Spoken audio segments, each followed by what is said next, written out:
All right, welcome everybody to the final round. This is round 10 of the Sim Experience South Africa Weldmech Porsche Supercup. Round 10 coming to you live from the Monza Grand Prix circuit in Italy. I'm your commentator Dennis Mitchell and I'm joined once again by Sean Woodgate. Good evening, Sean. Good evening, Dennis. Good evening, everybody. It's been quite a season, and what a track to be finishing it off at Monza. So this, of course, is I think they call it the Cathedral of Speed. For good reason. It has got probably, well, I wouldn't say it's the fastest straights, but it's certainly got a whole bunch of straights. So it's a lot of straights linked together with a lot of chicanes and 2 hairpin bends effectively. So it's a very fast circuit. Makes for good overtaking, good slipstreaming. So hopefully we'll see a lot of that tonight. We have seen some very competitive times in the server. The drivers seem quite close at the front. So we'll get into the server shortly. The drivers are yet to head out into qualifying. But while we are here, just to let you all know that I've noticed while doing the overlays for this event that we had the dates wrong on the overlay. So of course it is tonight. It is the 5th of November. And previously we had it advertised as the 3rd of November. So apologies for that. It is indeed today, which is the 5th of November, and this is the final round. So, of course, just looking at our point system before we go live, that is the point structure for the races. Race 1 and Race 2's winner will get 25 points, down to 10th place, which will get a single point.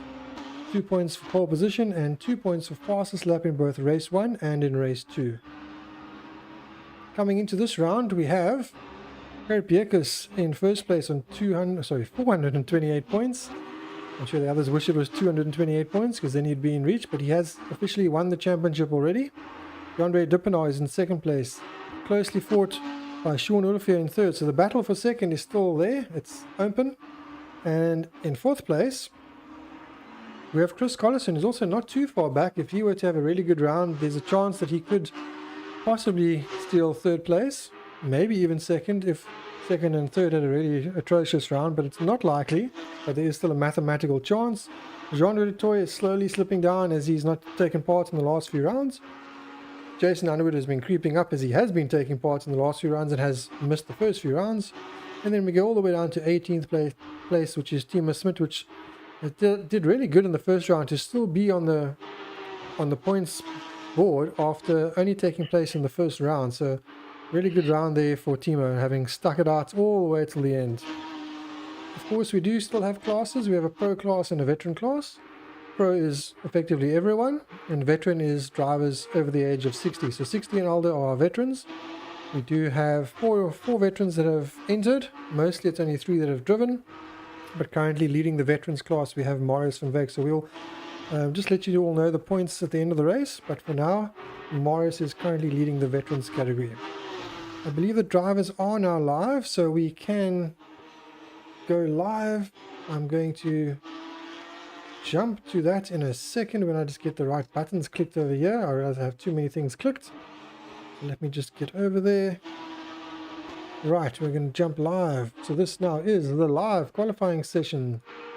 This is qualifying official from the Monza Grand Prix circuit in Italy. So this is a 30-minute qualifying session. This, of course, is the official 30-minute qualifying session of the Weldmech Porsche Supercup Series, round 10 from the Monza Grand Prix circuit. I'm your commentator, Dennis Mitchell, and once again, joined by Sean Woodgate. Good evening, Sean. Good evening. Somebody deciding to take a very different route there. The straight at Monza has just like a kink in it, I think, to slow the drivers down before they get to turn 2, which is the Curva Grande.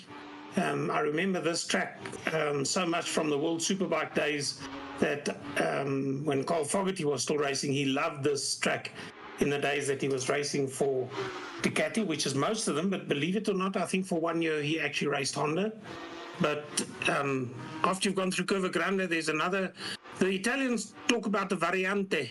So that's just a change of direction, basically. Variante della Roggia is turn 3, and then you have right-hander 90 degrees and slightly less than 90 degrees. That's Lesmo turns 1 and 2, and then it follows a curve, Curva del Seraglio, which is termed as turn 6. It has again a change in direction, otherwise that would just be one long continuous curve. They have Ascari, Variante Ascari, and then they have Curva Parabolica, which is turn 8, and then you're back into the front straight again. So not much to talk about as far as corners go, and virtually everything is right-handed. So the circuit is very much a clockwise circuit, putting a lot of strain on the left-hand wheels. Right, so let's do a lap at the moment with Orion Balder. So let's go. Oh, he's unfortunately spun. I was going to say let's go on board with him, so we won't be able to follow a lap with him. I think Donovan, the mark is coming across the finish straight now, so we can follow him. He's just behind Peter Murray by the looks of it. So let's do an onboard. Not sure if you'd like to talk us through it, Sean. Yeah. They'll be coming up to Variante del Rettifilo now, which is a right-left. So that, I think, just slows them down. It's got terrible sausage curves in it. Then they'll come into a long right-handing sweep, Curva Grande. There they come into it now. They have another left-right combination, which is also there, I think, just to slow the cars down. They will be flat out through all of this, through all the gear changes. This is still Curva Grande, and that's why you can see it has the name. This is Variante della Roggia. It's a change of direction. There's one of them into the wall. Thankfully, we're in Donovan's car. So it's a change of direction left-right. Before we get to Lesmo 1, which is 90-degree right. There it comes. It straightens for a little bit. There's the straighten before you get to Lesmo 2, which it goes almost 90 degrees to the right again. And then it'll slope away to the left, which is Curva del Seraglio. It's almost straight. As you see, it curves slightly to the left before they have, it's not quite a bus stop chicane, but I think you'll have to be off the throttle and over the curbs left and right. So this is Variante Ascari. So there it is, left and right, and then left to straighten again, and then it's straight all the way to the last corner, which is Curva Parabolica, which is a right-hander, eventually 180-degree right-hander, but it's a long right-hand corner, and it appears to go on forever. Yeah, they come to Parabolica now. It turns in, but as you see, it's quite an open corner. It's not very tight, so it's not classified as a hairpin. So it turns on, but I think you have to be careful on the throttle. There's the pit lane exit, and that's one lap around Monza. And that lap is a lap good enough for 5th place. That's actually a very good lap there by Donovan. So Donovan's actually doing very well in this car, certainly around here, but even at the previous round, he looked like he'd missed a few rounds, and he's come back faster than he had been in the prior rounds. So looks like he's doing a lot better. Maybe spoke a bit soon. They're having a bit of a bad moment there, but certainly showing good pace. Another driver that's been showing good pace around here is Yondre. Yondre has also been finding good form. He had some hardware issues. He's sorted that out. He had an intermittent stutter issue, which was making it very difficult to drive. He's seemingly sorted that all out. And since he sorted it out, which was prior to the previous round, so between the previous round and the round before that, he suddenly seems to be more consistent without those stutters, and now his pace is starting. He's challenging Gerrit at the moment, so this could be an interesting battle between Gerrit, Sean, Chris, and Yondre for pole position tonight. Certainly it does, and I can recall from the points that you read it out, Sean Olivier, who's I think 3rd in the points, is actually 2nd on the grid at the moment, but it's early days yet. There's still plenty of time to put up a better time, 23 minutes, but Gerrit Beekers already from the start is out there in pole. The time that Sean Olivier has done is a very competitive time, because in the session prior to qualifying, that practice session, the fastest time was Gerrit on a fairly high 47. The next fastest time I think was a low 48. So it was either a 48.1 or a 48.2 or something like that was the second fastest time. So Sean has done a 48.3, Gerrit currently on a 48.1. So very competitive times at the front there. So that could, depending on the conditions on the track, that could actually hold out nicely to the end.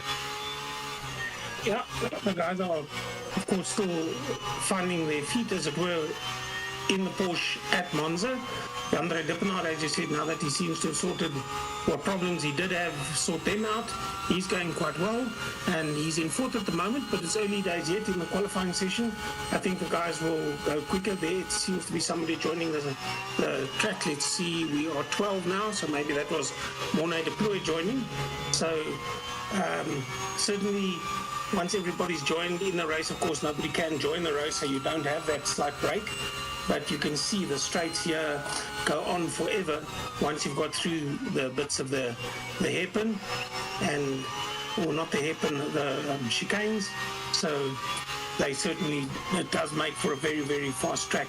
And as I said, that last corner, which is Curva Parabolica, it's I'm not quite sure what gear they're in, but certainly they will be in that gear, be either flat out or just off being flat out. So Chris Collison, he's also been coming along in fourth place. He is now. Donovan, in the meantime, has been up into fifth, as you said.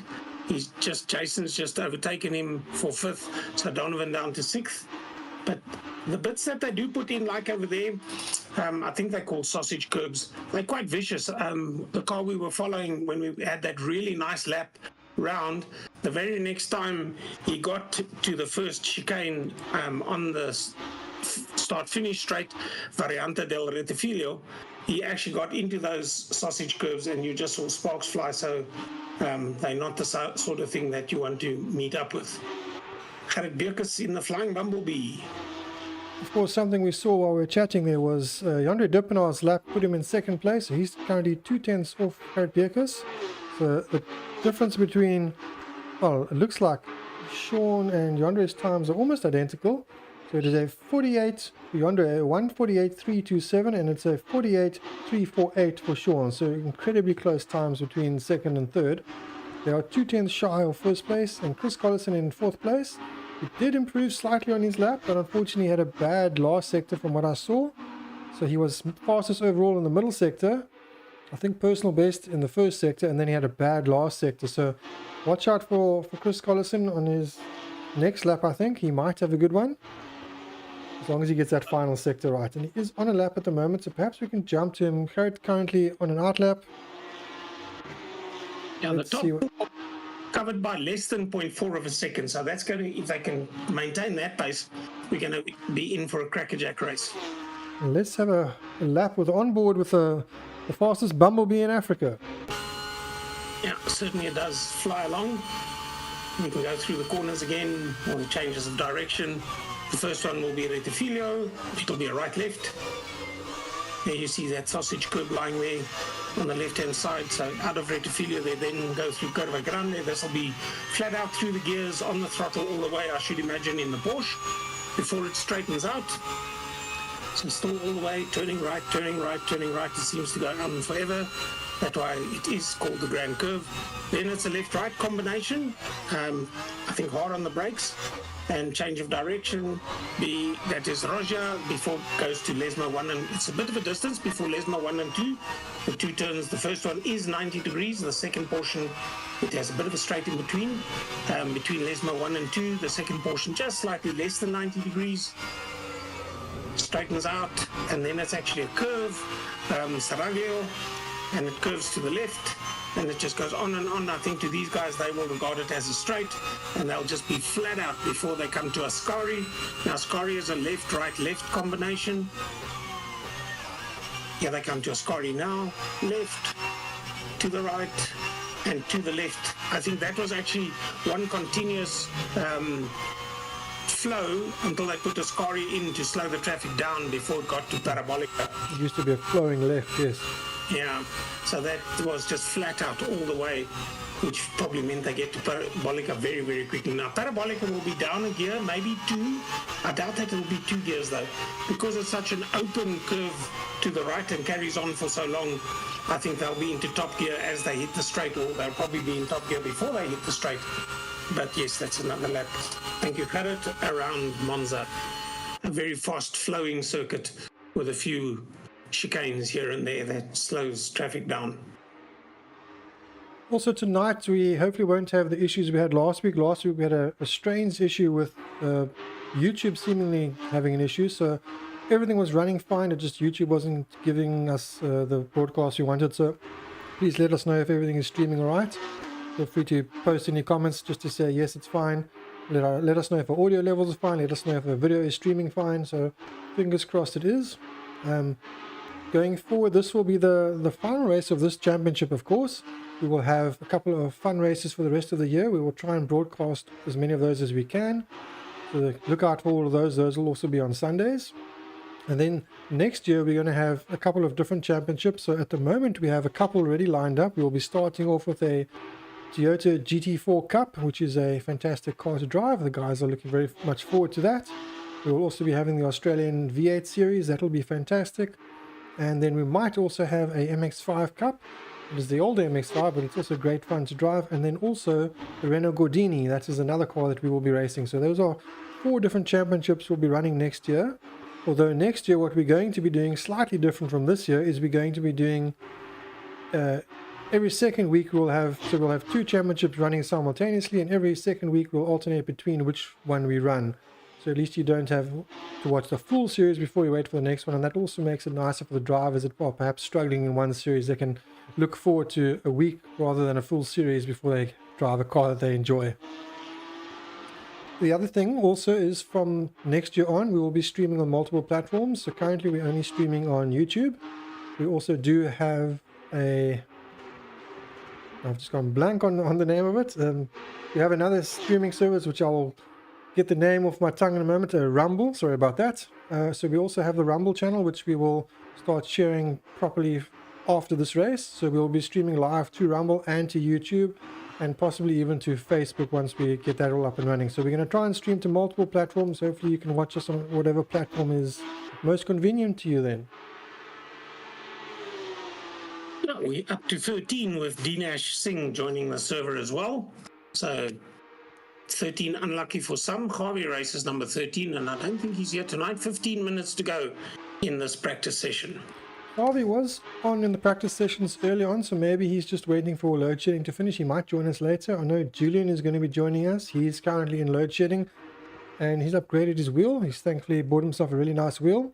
So hopefully everything goes well and he'll be able to join us. He's just delaying because the new wheel uses a bit more power, and he's just being a bit cautious. He doesn't use all his battery power before load shedding comes or goes off.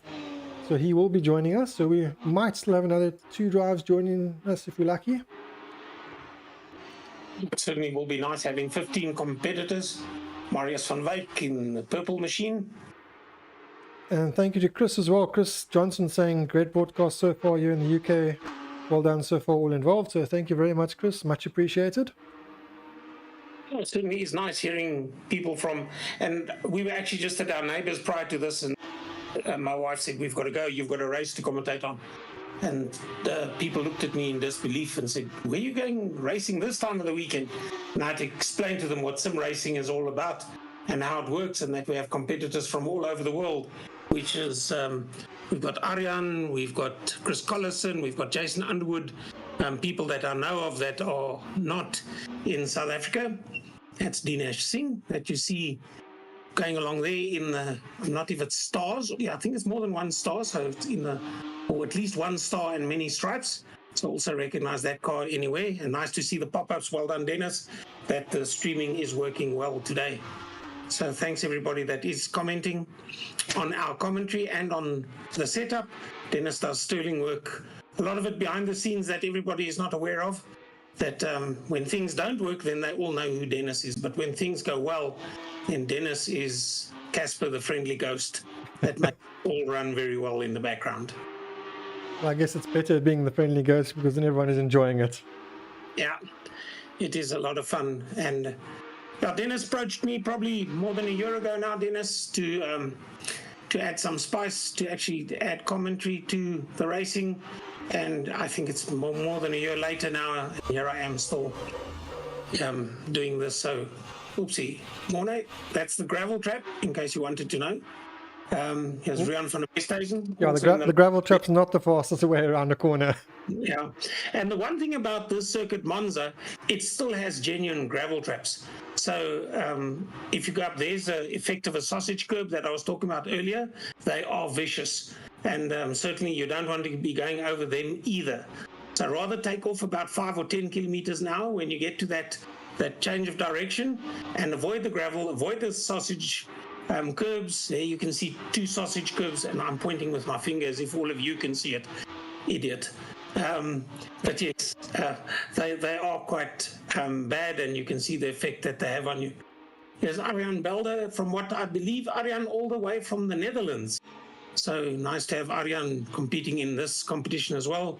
And what a privilege it was for me on 2 occasions, 2015 and 2016, to commentate at Zandvoort, physically at the Masters racing that they have there. What a wonderful weekend it is to see so many historical cars competing at Zandvoort, and now to have Zandvoort as part of the F1 circuit as well, and now doing it in sim racing. So, and having a Dutch competitor in the Porsche Cup, which effectively is run out of South Africa.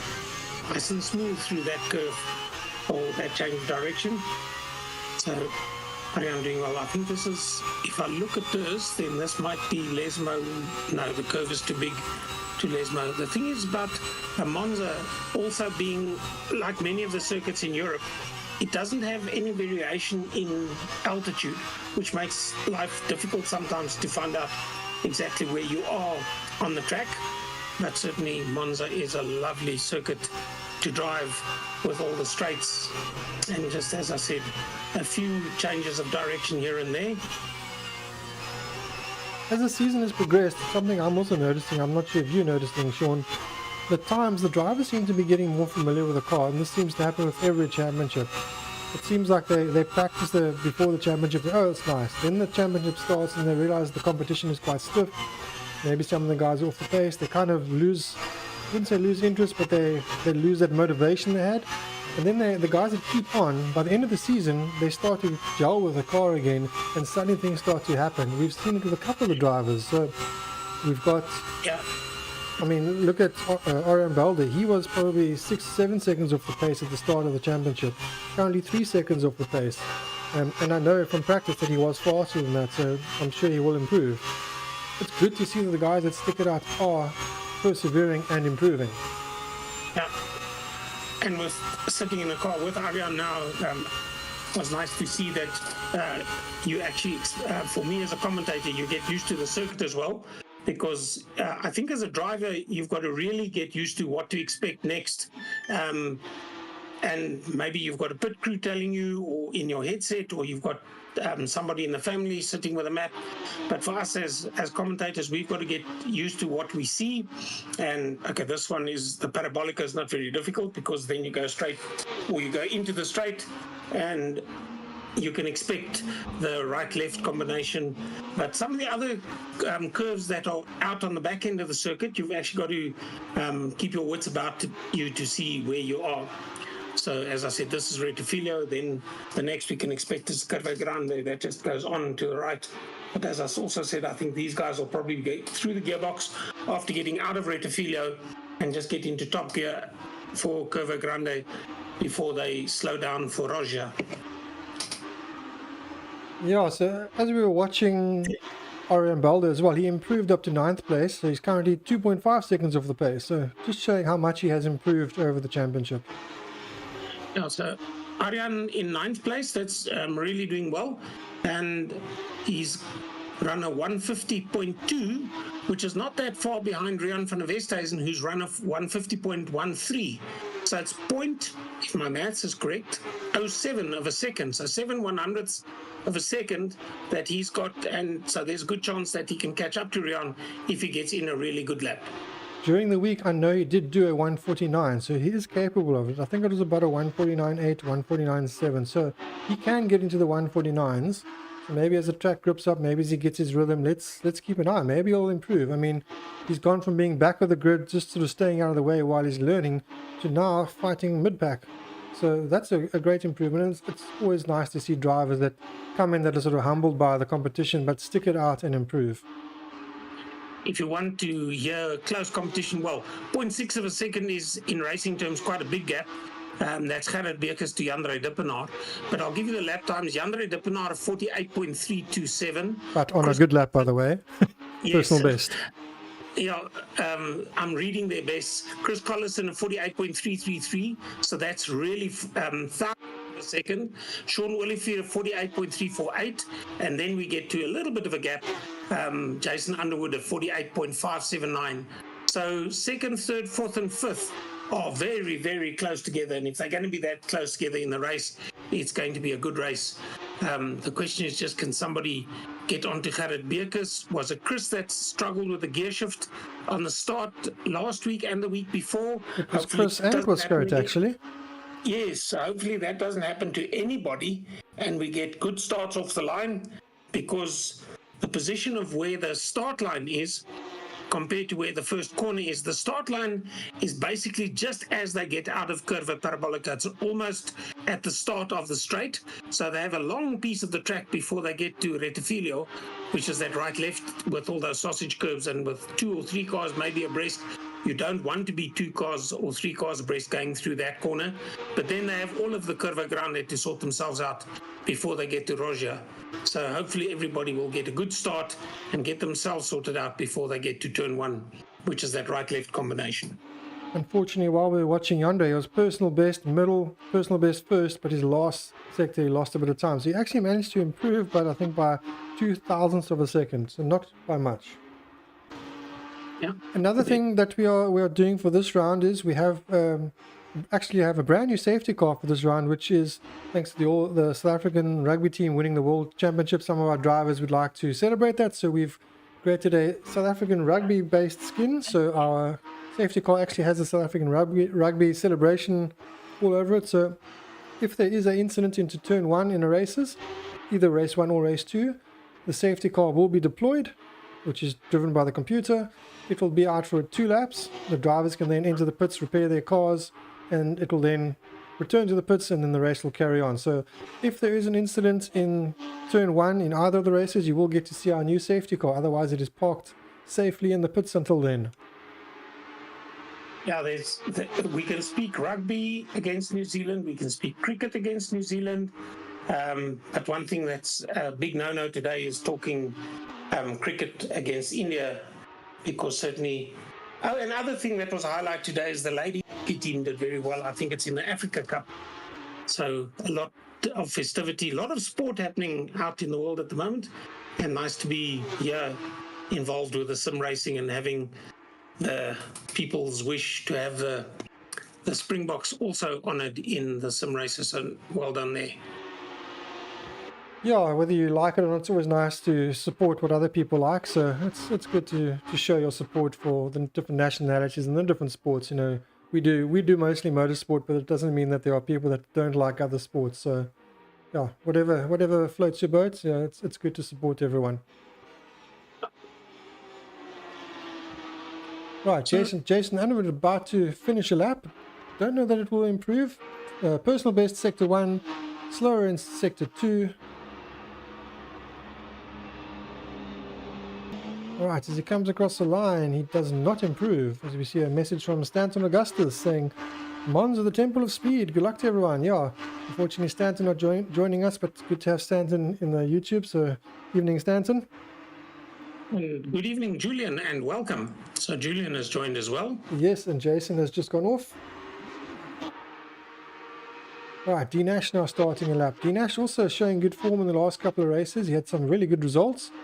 Unfortunately, the one track he was top 5, and then the second race he was taken out at the start, or he himself made a mistake. I believe that was Suzuka. But had a good race in race 1. So definitely getting on top of these cars as the championship comes to its conclusion. So let's see, at the moment, currently mid-pack, currently 9th place. Let's see if he can improve. Let's go on board actually and see how he's doing. Remember when Dinesh started, he was all over the show. But certainly he's found his comfort zone with us. Maybe it's his rig, the setup, and specifically this car. And as we said, yes, he certainly has had some good results and consistency as well. So that corner, there was a mistake mid-corner, so I had to take the corner twice, and that unbalances the car. I think that was the Lesmo curves. They go to the left now, then it was Lesmo. But certainly you've got to get the corner right, that you can take it as continuously as possible. So, but I remember when they started also understanding the theory of giving people space and that sort of thing. And consistency paid off, and he stuck with it. And now, many months later, racing in this championship with the Porsche Supercup, Dinesh has proved to be quite quick in the mid-pack as he comes to the last corner. I'm actually going to show a different view that we don't often get to see. how much the drivers actually put in. So at the moment, we're not getting the best lap from Dean Asher. I'm going to jump to a different driver. I'm going to jump to Clarity, who's on a lap at the moment. So let me just get this running correctly here. Just so as you can see how much work the drivers are putting in. Look at the amount of steering that the drivers have to put in, how they are constantly fighting the steering. I love this view. You can see that when they overcook the corner, how they've got to correct it, minor adjustments that they do all the time. Yeah, it's absolutely fascinating to see. A lot of people think, oh, it's a game. You just kind of sit there, you look this way, hit a button, go that way, look the other way, hit another button. But you're physically driving it just as active as you would a real car. The only difference is you don't have the G-forces playing against you. So physically you have less force against you, but you're putting in just as much effort as you would in a real car. Which is why these aren't called games, these are called simulators, because they use real-world data and make it as real as possible. Yeah, I think they're approaching, this is where I said they actually go down to third gear, and it turns away into fourth. And it would be interesting to see they fifth as they come into the straight, and then it would be into sixth at a later stage. So it's nice to have that in-car view. Then you can also see what gear they go into, or how much they gear down for each of the corners, including to see how hard they work. And you also see the lights that light up at the top. That's an indicator, well, there are those sausage curves, and that's exactly what you don't want to do, because you probably pitted immediately, because that destroys a lap. But it shows how much you have to work, and you've got to know what to do and what gear change or gear to select prior to the corner, through the corner, at what point you can change gears, because changing gears in itself unsettles a car, specifically if you're sitting mid-corner. But as we saw now, coming through Parabolica, the last corner with Gerrit, that they're actually in a lower gear and they change gear mid-corner and then hit the straight and then go into the top gears. So a lot of things to think about while you're driving these cars. As you said, Dennis, it's a simulator, so it's as close to possible as being real without the G-forces. But certainly you have to concentrate all the time, as we've run out of time now. And speaking of time, look at Chris's time. His personal best sector 1 and 2. Might he steal second place, or might he even steal pole position? Coming up the line. Fingers crossed for all of his supporters. Let's see. He had a 48.333. Takes second place. Yeah, well done. So it shows you, even right until the end, it's worthwhile fighting for that position. So Chris into second, Jandre down to third, and Jason Underwood in fourth. All right, well, that's it for qualifying. We're going to jump to an ad break. We'll be back with you shortly for race 1. Until then.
Right, welcome back everyone. This of course is race 1 of the Sim Experience South Africa Weldmech Porsche Supercup series.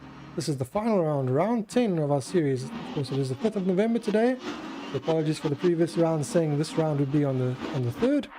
This is race 1, it is a 30-minute race. We will have a race 2 following this. I of course am your commentator Dennis Mitchell, and I'm joined once again by Sean Woodgate. Good evening, Sean. Good evening, everybody. Nice to be here. Just to let everyone know that this of course is the final round. It is the final round from the Monza Grand Prix circuit in Italy. So it is the Cathedral of Speed. Actually it has the other names. There's other names for Cathedral of Speed. I think is actually Essen. Anyway, let's have a look at our starting order. So our starting order for this round, of course, we have in pole position Gerrit Bierkes in second place, just getting second place right in the dying moments. Chris Collison, Jan-Red Duppenaar third place, and Sean Olivier in fourth place. Drivers, of course, are on the outlap. We have Jason Underwood in fifth. We have Donovan van Mark in sixth. In seventh, Monet Deploy. In eighth, Peter Murray. Oops, sorry, I've dropped the thing around. Rian van der Veste is in ninth. Dinesh Singh 10th. Arjan Balder in 11th. In 12th place, Marius van Wyk. In 13th place, Andre Hildebrandt. And in 14th place, Julian Brains. I was meaning to push that and I'd pushed the wrong button, so apologies for that. Sometimes there are too many things to click and you click all the wrong things. So I see this is scrolling through it again. I'll just leave that up while it goes through the last little bit as we watch the drivers coming up to the final sector. So of course it's a 30-minute race. I think this could be quite a competitive race. There are 3 or 4 drivers that could be fighting, or technically 5 drivers, with Jason Underwood in 5th place. Jason, I think with not having the practice for these cars before the season, definitely hasn't been up to speed as early in the race as we would expect. But as the race progresses, he definitely shows more speed. So keep an eye out for Jason. If he has a good start, he could be in the fight at the end of the race, which could be interesting. We could have a 5-way battle then for the lead. If Gerrit has a bad start, or maybe one of the other drivers has a good start, then this could be very, very close. It's going to be difficult for the drivers to maybe get past, unless they can get a really good slipstream. I'm not too sure what the slipstream is like here. I mean, in the real world, some cars you get a good slipstream depending on the type of car. Sedans, you get less of a slipstream than you would in a Formula car. So I'm sure it will help, but you need to be close enough for it to help. So let's see how it works out for the drivers. Yeah, Gerrit is unmissable there. Chris Collison in the blue car, in blue and black, and then PZN panel beaters Jan-Red Duppenaar in that third position, white, red, and black car. Right, as we now wait for the time to start. So as soon as everyone's there, which they are now, the timer counts down. We have 3 seconds to go, 2 seconds to go. Oh, looked like a jump start for Gerrit. Will he get a drive? He does. He has a penalty. So Gerrit Bierkes has a penalty for a jump start. This could be an interesting turn 1 as well. Drivers are right on top of each other. Sean Olivier into the lead. Got the whole shot there. Exactly what I said they don't want to have is 3 cars. Oh, and they get spun around and 1, 2, 3, 4 cars into each other. Looks as though everybody managed to get back. Now it's going to be a question of who ran into whom and who's going to give a position back, if any. But Gerrit Bierkes, I think he's going to try and go flat out. I'm not sure what the penalty is, whether he actually has a stop and go or just a drive through. But certainly Gerrit will want to get at Sean Olivier, and they're still not giving it up and going over the sausage curbs and into each other. And Chris Collison and Gerrit Bierkes. So look how vicious those curves are, really. They're not to be driven over. But yes, there it was a question of 2 into 1, didn't go there. And look behind Sean Olivier, there's 3 cars still fighting out for second place. Here they come along now. It's Jan-Red Duppenaar, Peter Murray, and Jason Underwood. And now they're 3 abreast again, and Jason seems to have the better run through there. I think this is turn 6. As they come, it's that long curve to the left. That'll be coming up very soon to a chicane, the Scari chicane, which is a left-right-left combination. It changes direction twice, and it looks as though Chris has just gotten through ahead of everybody there. And then they'll be on the straight, on the gas, all the way to Parabolica, which is the last corner to complete the first lap of this, which is going to prove to be, in my opinion, a very exciting race. Yeah, this is an amazing battle. We got Peter Murray up to third. We got Donovan from Mark in fourth. So the battle's going on there. We saw Andre Duppenau hitting the curb, bouncing off into the air there. So that was absolutely amazing. So what a start. The drivers scattered everywhere. We've got our fastest driver back in the pack with a drive-through penalty. We've got the guy that was expected to challenge having a spin with him. So also back in the pack. So this could be the race where those two drivers work their way forward. As we see Chris Johnson there saying stewards. Yes, that's definitely something for the stewards to look at. Oh, Donovan from Mark losing it there. And Donovan was in such a good fourth position, and when I think it was just a bit early on the throttle, and the back end steps up, and he's been overtaken by Jandre Dippenaar, who was involved with one of the incidents earlier. So Jandre out of position compared to qualifying, and a lot of distance to make up. He's got 2 seconds that he's got to catch up to Peter Murray, but I'm sure Peter Murray will be trying to make up that 1.5 seconds to Jason Underwood. So Jason, as you said before the race started, Jason taking time to get used to the car, not necessarily putting in all the practice, and if he can have a good start, watch out for him. He's 4.4 seconds behind Sean Olivier in the lead, but he's got clear track between him and Sean Olivier. There's Julian Brains, who's also made up a few positions, well, a few. From the bottom of the pack in 14th, Julian finds himself in 8th. So he would have considered this start to the race a really good one. Another driver that had to sort of back up of his time for other reasons. He had to worry about load shedding. For our international viewers, that's when our power is off because our supplier can't produce enough. They give you time zones when you're off. He was off. They turned on his batteries at the last possible moment to preserve the power because he's now got a direct drive wheel which uses a bit more of his battery. So that reduced his time, and he's just literally had to jump on and drive. He, I don't think, got much time. And oh, incidents in front of him. Who's that running wide? Is that Donovan from Mark? I think it might be. Yeah, so certainly, this circuit you want to stay on the track. Jandre is right up with Rian van der Westhuizen. This is looking out at Dinesh. Dinesh was lower down in the start. He's up to 7th.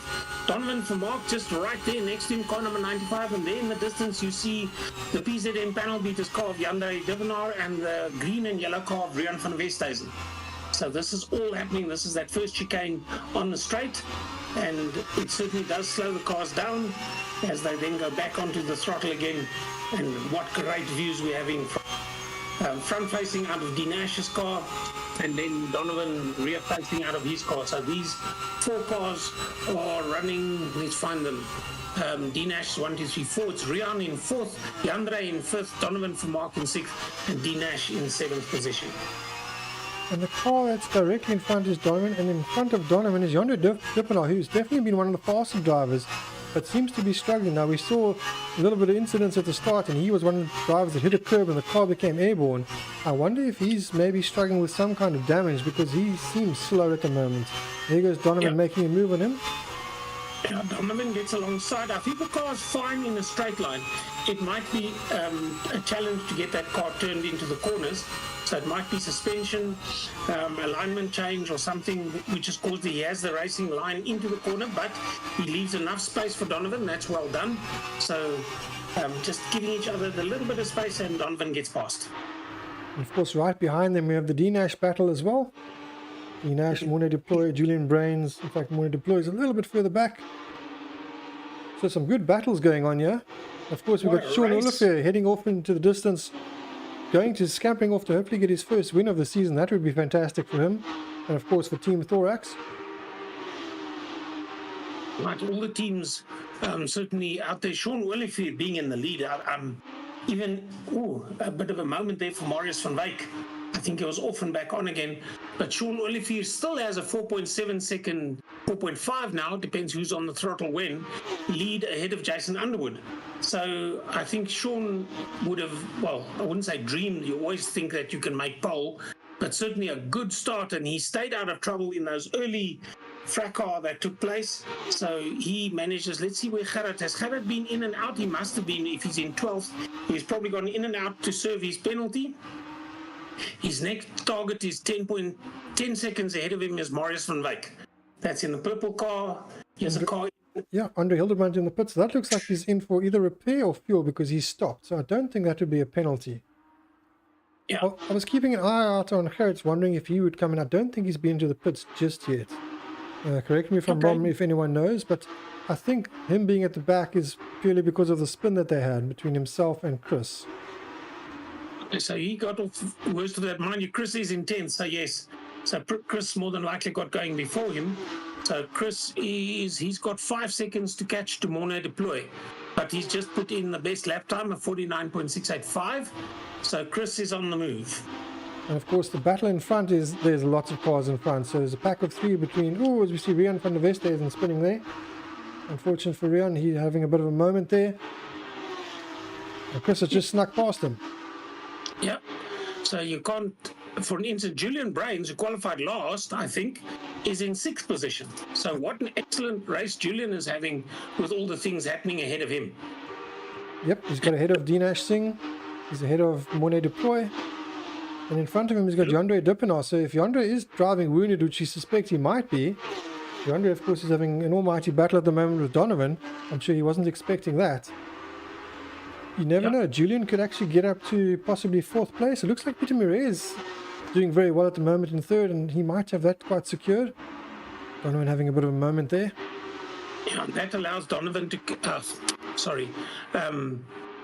Julian Brains has Yandre Dippenaar ahead of him, and Donovan having a moment that Yandre is now only a quarter of a second. You can see as they go into that curve there, you can see the PZN panel beaters right up there with him. And I think he'll probably wait for one of the straights. He's not going to try anything on any of these chicanes to make a pass. But there certainly are enough straight bits on this circuit that if you have good speed and your car is quick, but a blocking line there by Donovan Vermaak ahead of Yandre's car. So if the car is on the inside of the road, then you have to take the long road around him and risk losing the grip because the marbles will be out there. But certainly at this stage of the race, it's still early and he has plenty of time to consider where to mount it. A passing maneuver, 21 minutes still to run and a bit. So, yeah, down the back straight is that right, left, right combination before they go to the last corner. This is the Variante Ascari, and then they'll be going off to Curva Parabolica and start a new lap as they exit Parabolica. Parabolica is also a very interesting corner. Your exit is very critical, so you'll see the drivers will run very wide on the exit. So they'll go in, hit the apex, and then start drifting wide. And a lot of people will wonder, why are they going so wide? As we see Donovan doing, Yandre is a bit tighter there. You go wide to keep momentum up, so that gives you momentum, and then you bring it over afterwards to the inside of the track to make the straightest line. And that's usually what they do in qualifying, to get the fastest possible run to the line. But in the race, you've got to be careful, because now you can't be on the inside. You've got someone challenging, you're going to be too tight into turn 1. So you want to be a little bit on the inside, but maybe not too much. You want to be more in the middle of the track. If you're defending, if you're attacking, you want to be on the outside or making a pass off the inside. So lines will vary slightly into turn 1. But coming out of Parabolica, there's pretty much only one line to take if you want the fastest possible speed. And we can see how Donovan pulled away from Yandre there. So that could also be due to the lines that were taken. Yeah, just that last, that last lap, Yandre a 50.328 and Donovan a 50.123. So Donovan fractionally quicker, and we also saw that on acceleration he managed to get ahead of Yandre. The gap is about a second that Donovan's ahead of Yandre. Oh, they both spin.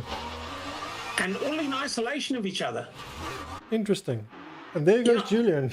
We're talking about Julian possibly getting 4th, and it's just been gifted to him.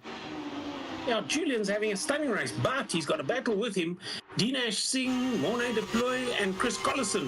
So from Julian 4th, Dinesh 5th, Mornay Deploy 6th, Chris Collison in 7th.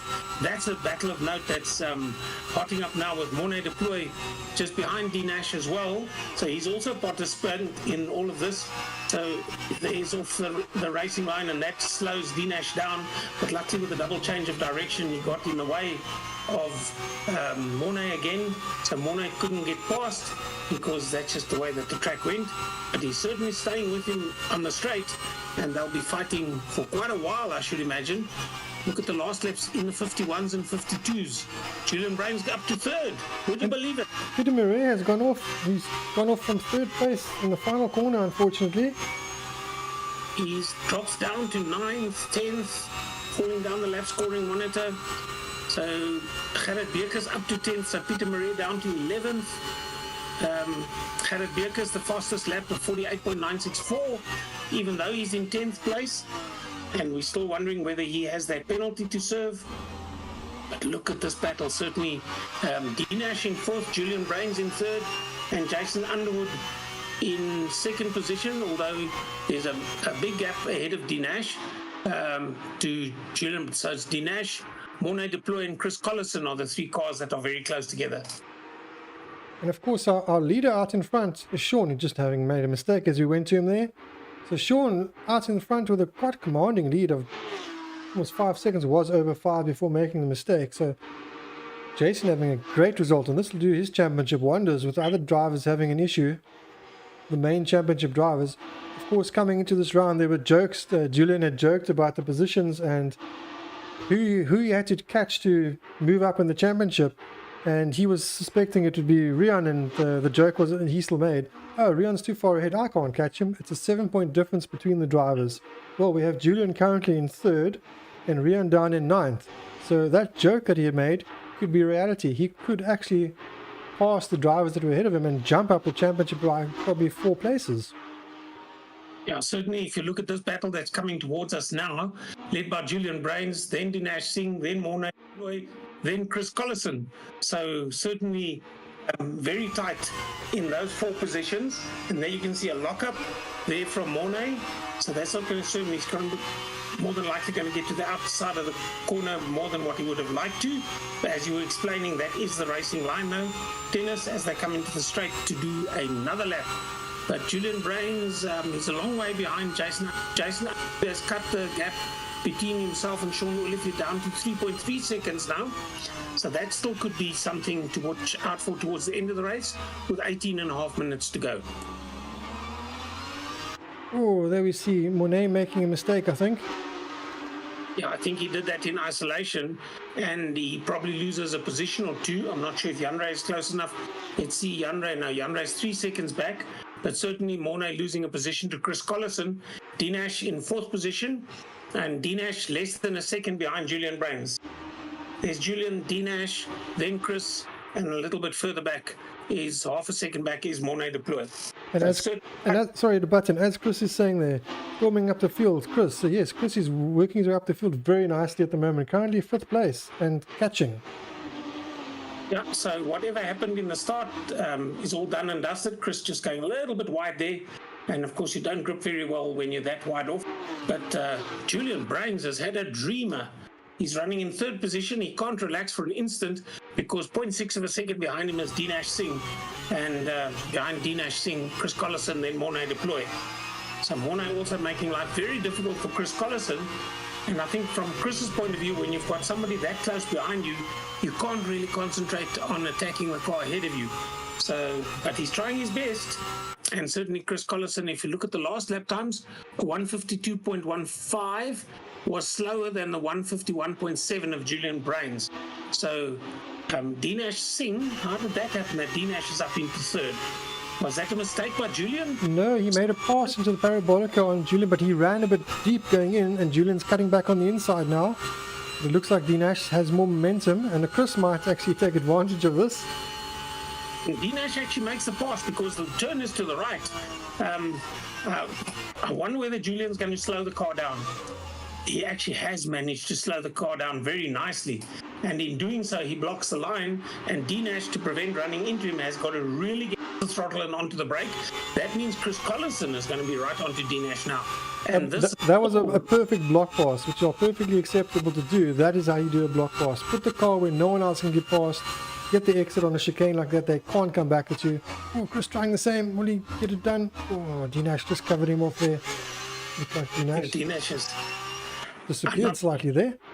Yeah, I think he's back again. But certainly things are happening. Dinash in 6th, still being indicated. We have a DNF for Mornay Deploy. And I'm not sure why that was, with all the action that's been happening around us. Chris Collison is now fighting to get to Julian Brains. So the PZN car of Jandre Dippenaar is in 5th position behind Chris. So this has been hectic. And from a commentary perspective, you really have to keep your wits about you as to who's where. The guy that's not going to be muttering at all is Sean Olivier, because he's still ahead of Jason Underwood by 3.6 seconds. So that stayed almost constant. Here you can see first and second, and that's the gap between first and second. I think for Jason, the fact that he can see Sean ahead of him, he's got something to aim at. And also for Chris Collison, he's got to make up his mind. I don't think he's going to want to make a pass in this corner or that early into the corner, but maybe on the exit it could be a different kettle of fish. Now he comes up for the slipstream. Is he going to position it up on the inside? Julian Brains, in my mind, should have moved to the right to cover the line, because then you cover the line going into that chicane, which is the first corner off the straight. But neat and tidy, Chris Collison just does it on the slipstream. Now he keeps the car to the left, which is not the racing line, but nobody else can turn in on him because of the change in direction. He's the car ahead and he has the race. So Chris Collison is up into third position, 22 seconds behind his teammate Jason Underwood, who is 4 seconds behind Sean Olivier, the race leader. And look who's making a recovery. Yandre Dippenaar is in 5th place and he's slowly catching up. So as the other guys are falling wayside, he's actually right behind Julian now. Yeah. Yandre fighting hard. It's 0.3 of a second. Well, it's as you can see in front of you. So depending who's on the throttle and who's on the brake, who gets a good exit or who gets a bad exit will determine who gets close to or far away from. But certainly it looks as though Julian's battling with the back end of the... He has to straighten it out as they got out of that corner. And the PZM car of Yandre seems to be going fairly well. Julian Brains is half a second ahead of Yandre, so he'll be making a nuisance of himself, that you can be guaranteed. Chris Collison already opened up a 1 second lead between him and Julian Brains. So making the pass early in the corner and then using the corner, the exit out of the corner, to make a bit of distance between himself and Julian Brains. And Julian will know that Yandre Dippenaar is right there with him. Dinesh Singh not too far behind. And there you see the Bumblebee catching up to this one. And we still have to find out whether Gerrit got a penalty and whether he served the penalty. I think by now he must have, because you have 3 laps to serve it. If you don't, you get a black flag. So he would have served it by now. So he obviously served it without us noticing it. Yeah, and there goes Yandre Dippenaar. As he made the pass, there he gets past Julian Brains now.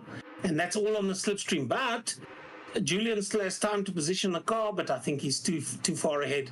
So Yandre makes the pass before they get to the chicane, and Yandre now has 1.7 seconds between himself and Chris Collison. Julian making a mistake. This has given Dinesh a run on him now. So let's watch Dinesh maybe into the chicane. He might be able to stick it up the inside. I mentioned that a while ago, that it looked as though Julian was battling to get to prevent the back end of his car from stepping up. Now, as soon as the back end steps out, you've got to really drive well to control it. Oh, they neck and neck with each other. Julian, I think, got the better of that. Maybe Dinesh decided, I'm not going to risk it all. I'll try in one of the other portions of the track. And there are certainly a few places that you can pass on the track. There again, Julian going off the circuit with the left-hand wheels. That means you're not as fast out of the corner as you would have liked to have been. But it looks as though Dinesh also couldn't capitalize on that and has to wait until he catches up to Julian to try and mount a challenge again from his 6th position on Julian Brains in 5th. I think he was lucky that he did it into Lesmo 1, not Lesmo 2, because Lesmo 2, your exit is crucial for the straight.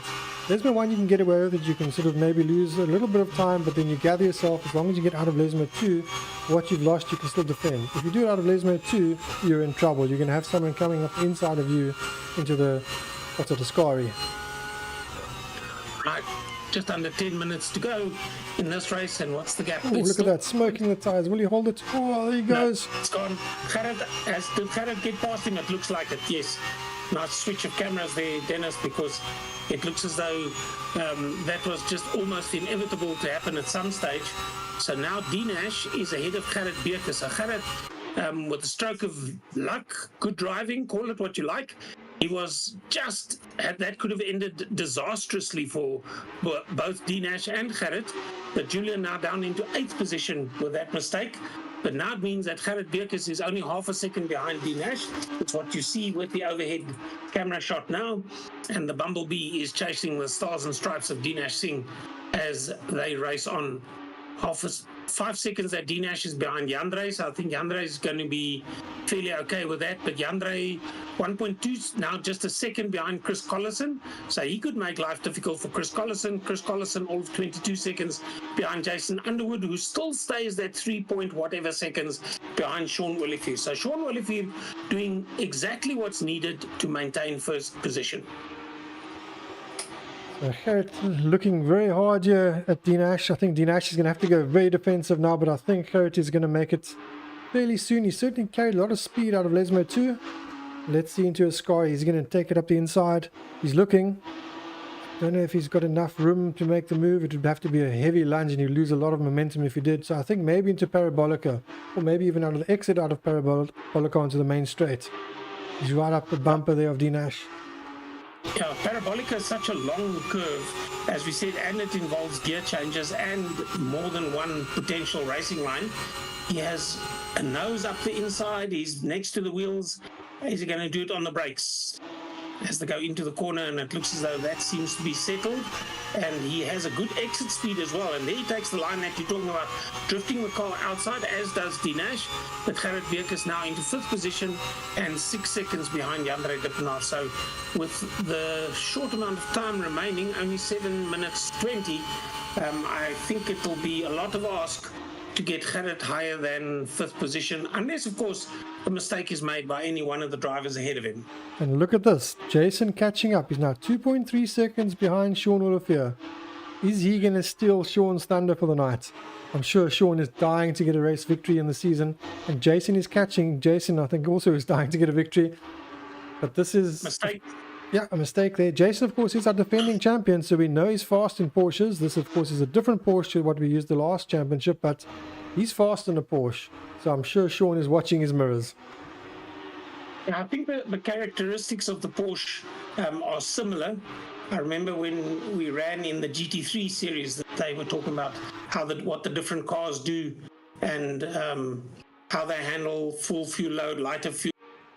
The Porsche being rear engine drive, the guys reckon you have tires for potentially the first 10 minutes and thereafter the whole race evolves into tire management. This circuit with the fast sweeping corners, I think, puts a lot of stress on the left-hand tires because everything is clockwise. You're turning mostly to the right, and the corners where you do go left are actually at slow speed. But look also who's coming along very quickly is Jandre Dippenaar on Chris Collison. Oh, slight lock up there, but actually managing to use the rotation pretty decently. As you said, the big thing here also into the straight is your exit speed out of that last corner to get down into the straight. But at this stage, he's just too far back to get in slipstream, so he'll have to follow for now. But Jandre has 0.8 of a second between himself and Chris Collison, is what you can see. He seems to be very good on the brakes, lock up by Chris. So now if Jandre can get good in, good out, so slow in and fast out, that's the general term. What do they say? Slow is smooth and smooth is... So especially when you're dealing with a chicane that take the two corners, the one immediately after the other, you rather sacrifice a little bit of speed going in so that you can be a little bit quicker going out. You can see the gap is 8 tenths, 7 tenths on the brakes, down to 6 tenths. Very close. Yeah, Varianta Rogia there, and then they into the Lesmos. So there's Lesmo 1, the straight bit, and then Lesmo 2, and this is the one that you say, Dennis, is critical to get the speed onto the straight before you get to a Ascari. Right, you can see the gap slowly coming down, but then it stabilizes. Obviously their speeds equalize at that point. So after all the drama and whatever we had, a DNF for Morne de Plooi, Arjan Belder doing well, he's got himself up to 10th. Julian Brains was running really well, one mistake and he's down to 8th. But Sean Olivier at this stage with, what is the time? They're 4 minutes to go and they're doing 1 minute 50, so they'll do 2 more laps plus 1. So I think they might even do 3 laps. And as I sing his praises, Sean runs over the curbs and the gap seems to stay at 3 point something seconds. So Jason Underwood isn't really catching him. to mount a challenge. As I say, it's 2.9, but it's virtually 3 dead. Chris Collison doesn't matter because he's 20 seconds behind, and Jandre Dippenaar is only a second behind Chris Collison. So everything to fight for in this race, and there are races all over the show. Donovan Vermaak, who's in 9th, is only a second behind Julian Brains. But I think that's because Julian Brains is recovering from the low positions that he did have after the mistake that he made. So he's gotten past Donovan. So both of these cars were better placed earlier in the race. So they'll be racing each other for pride now and down the straight before they get to the chicane. It looks like this is the battle that's going to go down to the wire. This is the closest battle on track at the moment. Apart from the Donovan and Julian battle, but that looks like you said, Julian is going to start pulling away from him. A little bit of a four-wheel slide, I think, there from Jandre Dippenaar, but well controlled. The nose of the car was always going in the direction intended, and behind them there in the distance, the Flying Bumblebee, slightly wounded tonight, but fighting back with vigor. And Gerrit has the fastest lap time, so just to rub their noses into it, although he's not by appearance going to win this race, he certainly is the quickest car, or was at one time the quickest car around the circuit, with a 1:48.964. I'm just having a quick look. Nobody else got into the 48s, so Gerrit Beek is the only car to run a 1:48.964. And something else I mentioned, we were going on about Julian when he was up to 4th place or 3rd place at one point, how the points difference would have made for his championship, how he would have jumped a couple of places. Well, the guy that he was joking about getting past, Rian van der Westhuizen, is now ahead of him on track. Rian is 7th, Julian is only 9th, so he's lost that advantage and even lost more points to Rian. So he's going to have a stunning second race if he's going to try or hope to pass Rian in the championship. Yeah, and basically, if we look from Gerrit Beekers down, 7 seconds further Dinesh, 7 seconds further Rian, 15 seconds further Donovan Vermaak, 25 seconds further back Julian Brains, Arjan Belder 48 seconds behind him, Peter Marais 64 seconds behind him, Andre Hildebrand 26 seconds, and Marius van Wyk 17 seconds. So nothing's going to happen in the bottom half of the field. I think the battle that's on is between Jandre Dippenaar and Chris Collison. That's about the only change that's potentially going to happen. Arjan Belder, let's see who's with him. Well, everybody seems to be far away, so that's more than like he's being lapped. Yeah, no, it's Chris behind him. Yeah, he's moving over for Chris and Jandre coming past. Well done. That's certainly a good piece of driving there from Arjan, and an example to all. To stay out of the way of the race leaders. He'll probably get out of the way of Gerrit as well still. But at this stage, we have 46 seconds remaining. And depending where the race leader is, Sean Olivier, is this the last lap, or do you think he's going to cross the line for one more lap? I think he might cross the line because he's coming out of, unless he slows right down here, I think he's coming out of Parabolica. No, there's still plenty of time. He can't slow down. He's got someone too close to slow down. He can't chance it. Yeah, well, of course, the finish button. The finish line is at the start of the grid, not at the end of the grid. So the start line is the end of the grid, but the finish line is at the, well, top. Yeah, it's the ones at the finish, the ones at the back. Yeah, it's the same as Swartkop circuit, the layout at the moment. The start line is way at almost at turn 1, but the finish line is as you come out of turn 8. So unusual. Normally the start line is the finish line, but in this case it's not. And this is, of course, now the final lap. And it's still 3.2 seconds.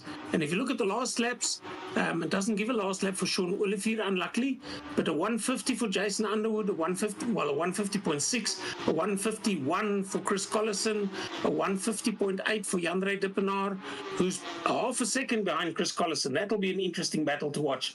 So I think that's the only one that is close on track. So Chris will be fending off from Jandre Dippenaar. There's Jandre Dippenaar right behind him. Different lines, different exits, and the gap stays at point, well, it's up a little bit now to 0.47, but there on this curve again, the guys just, I think they're out of tires by now, and they're running where the car allows them a bit of a lockup. Chris Collison on the right-hand side. Of course, if you're turning to the right-hand side of the car is light, so if you're onto the brakes, then it's not a lockup as such, but the one or two wheels on the light side of the car do lock up, and you see the smoke, although the car is completely under control. 4.4 seconds now, Jason Underwood is behind the race leader, Sean. And a fantastic race for Sean. That is his best race of the championship by far. Absolutely brilliant. He's definitely had good pace around here and thankfully brings it home for his first victory. Congratulations to Sean, and Jason taking a fantastic second place. Yeah, so certainly a great race had, and what a great race this was from a commentary perspective, because we didn't expect to happen what did. Well driven to Gerrit as well, although it's quite a bit further back, for 5th position if you consider where he was. But it looks as though Chris has done just enough to keep Andre Dippenaar behind him to the flag. There goes Gerrit now, and we'll have to wait and see. Dinash was higher up at one stage, but I think did very well to recover to 6th position. So there goes Dinash across the line. Behind him, Rian van der Westhuizen and Donovan Vermaak, who are not separated by much. No, that was Arjan Balde in front. So this is actually the gap to Donovan is quite large. Oh, yes, of course. Donovan Vermaak, 21 seconds behind. So that was Arjan Balde, who was along. For some reason, we have a DNF now from Julian Brains. So I wonder whether he didn't make another mistake somewhere along the line. That means Peter Murray will be the next driver, and I think when he crosses a line, he might jump a position or two, because Arjan Balde is in the pits. So I wonder if Julian will now drop a place, or if he'll actually finish, because he was a lap down, and I think Arjan Balde and Peter Murray were also a lap down. So no, those positions look to stay the same. Yeah. So they were just, the distance between them was enough that Julian, well, by the looks of it, Julian only finished 0.8 of a second ahead of Arjan Balde. So it was touch and go, but nonetheless, that's the way it finishes, with Julian in 9th position. All right, that's the end of it for race 1. We'll be back shortly for race 2. We'll go to an ad break while we set the grid, so hang tight. Well done to all the drivers. We'll be back shortly. All right, let's hope it's as exciting.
Right, welcome back everybody. Of course, we are now live for race 2 from round 10. This, of course, is the Sim Experience South Africa Weldmech Porsche Supercup round 10, race 2, coming to you live on the Monza Grand Prix circuit. This, of course, is another 30-minute race, the final 30-minute race of the championship.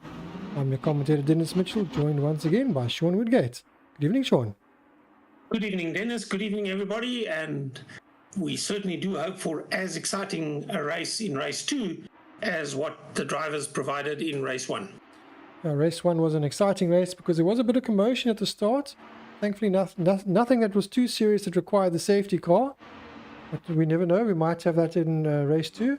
But for now, let's have a look at our starting orders. So, of course, starting in pole position for race 1, we have Gerrit Bierkes in pole position from Chris Collison, Jandre Dippenaar and Sean Olivier, our race 1 winner.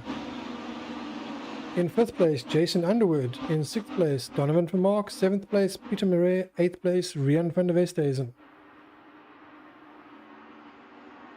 In 9th place, Dinesh Singh. In 10th place, Arjan Belder. And in 11th place, Marius van Wyk.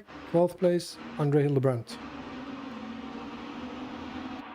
And the final position, Julian Brains. Unfortunately, we've lost Morne Deploy because something has happened and he won't be joining us. I'm not sure what that was.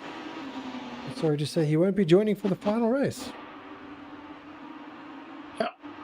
And Julian Brains, although he was last for the start of race 1 as well, was running as high as, I think, 3rd position at one stage with all the drama that we had in the first race, but then made a mistake himself and dropped down, I think, into 8th or 9th position. But certainly, this is a difficult track to get yourself sorted out on the start before you go into that first chicane, Retifilio, and we saw that there was drama in this case. We were hoping that they'd last as far as turn 2, which is the Curve Grande, but it was not to be, and the results were a little bit shaken up compared to what we had become used to. We saw Gerrit Bierkes taken to the grass there going through a Ascari, so I'm not sure if he just was unsighted by something or just made a small little error while fiddling with the setting, maybe like a brake bias or something, but on the formation lap deciding to choose the grass rather than a spin, I guess. Yep. Alright, the driver's now making their way around. Yeah, Jandre is probably hoping that he doesn't have an event to unsettle his start as he did have last time round. But a fast circuit, but a tricky one for lap 1. Right, we'll see how the races progress now.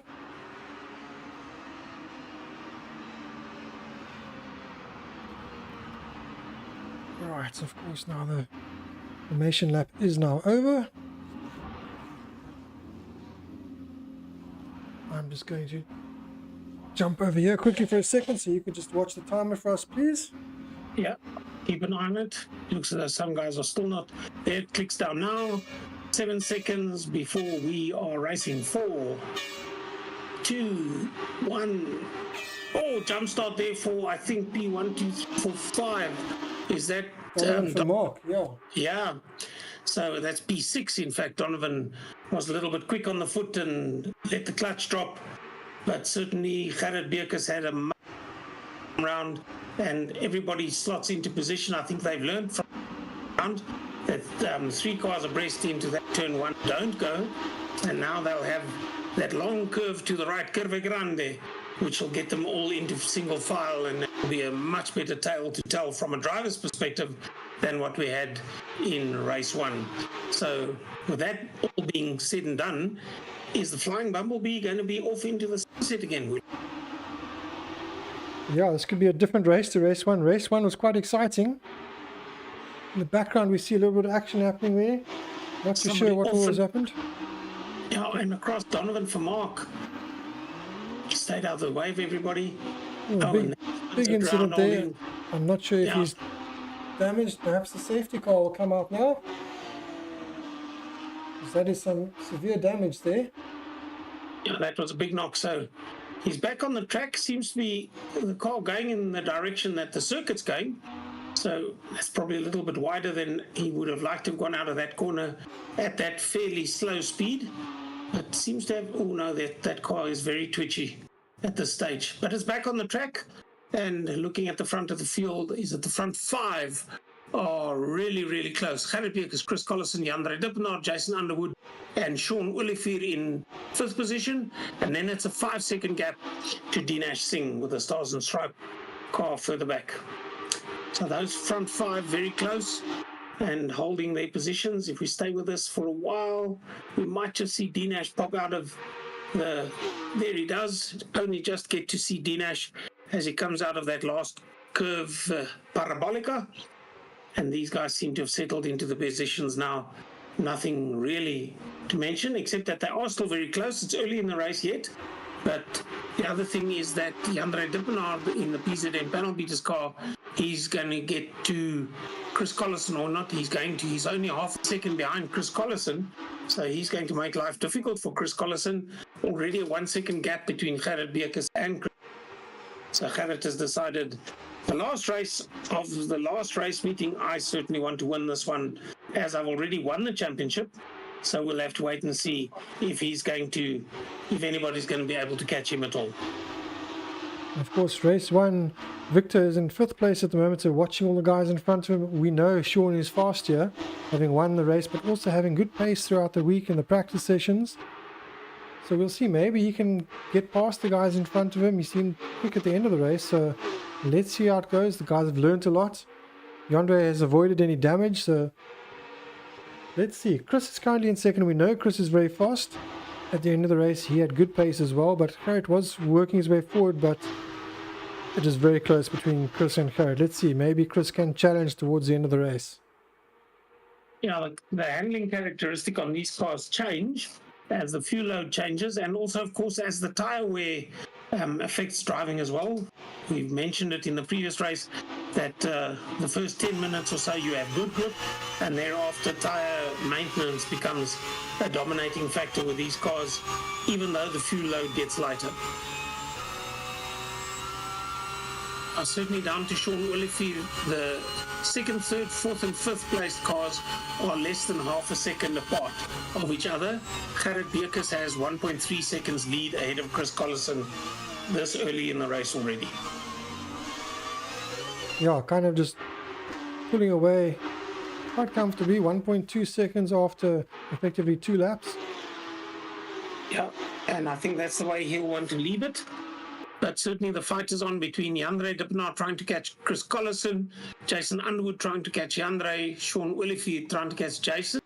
Then it's an 8-second gap to Julian Brains. And once again, Julian has had a demon start, considering that in both races he was at the back of the field. He started in 13th, and then up to 6th he is now. It's 8.5 seconds that he is behind Sean Olivier. And not sure if the tyres are going to last for him to be able to mount a challenge. It's now 9 seconds, but certainly a little bit wide there for Sean Olivier. He's going to put dirt onto the tyres on the left-hand side, but luckily it's a straight, so the tyres will clean up nicely before they get to the next corner, but a little bit wider out of that corner than he would have liked. Right, so let's see what's happening with the action. So we have Sean Olivier fairly close behind Jason Underwood. The gap's slightly growing at the front. Yeah, I think that is just he's driving his normal driving style.